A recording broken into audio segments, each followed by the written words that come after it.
Bharatiya Janata party से बाहर रहना मेरी एक छटपटाहट थी, मैं बाहर नहीं रह सकता था। कहते हैं कि अगर सुबह का भूला यदि शाम को घर लौट आए तो उसे भूला नहीं कहते।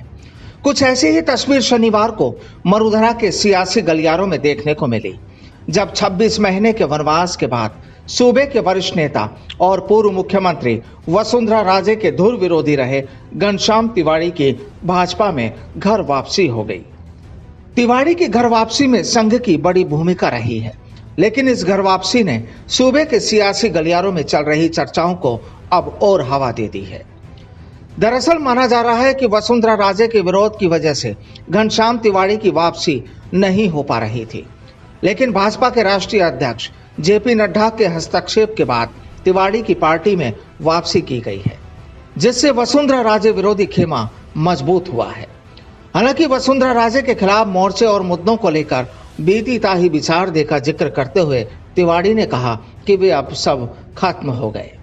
पूर्ण रूप से भारतीय जनता पार्टी के एक एक रग रग में मेरे समाई हुई, इसलिए मैं न तो भारतीय जनता पार्टी के बाहर था, न अंदर हूं। मैं पहले भी भारतीय जनता पार्टी में था, बीच में 2 साल के मन से भारतीय जनता पार्टी में था, और अब मुझे भारतीय जनता पार्टी में शामिल किया, इसके लिए मैं आभार व्यक्त करना चाहता हूँ।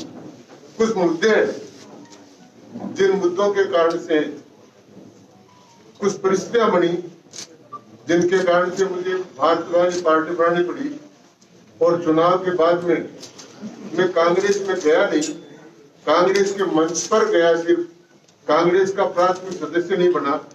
कांग्रेस के किसी भी ऐसे कार्यक्रम में जो सीए के खिलाफ था, जो धारा 370 के खिलाफ था, किसी भी कार्यक्रम में मैंने भाग नहीं लिया।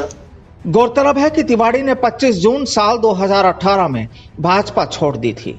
उन्होंने तत्कालीन बीजेपी राष्ट्रीय अध्यक्ष अमित शाह को त्याग पत्र भेजा था और इसके बाद फिर अपनी पार्टी दीनदयाल वाहिनी बनाई थी। लेकिन 2018 दिसंबर में हुए विधानसभा चुनाव में तिवारी अपनी जमानत तक नहीं बचा सके थे, जिसके बाद 2019 के लोकसभा चुनाव से पहले तिवारी कांग्रेस में शामिल हो गए थे।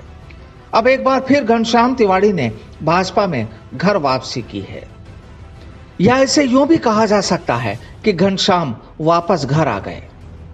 सियासी हलकों में इसे एक संकेत के तौर पर देखा जा रहा है, क्योंकि तिवारी के वापसी से वसुंधरा विरोधी खेमा और मजबूत होगा।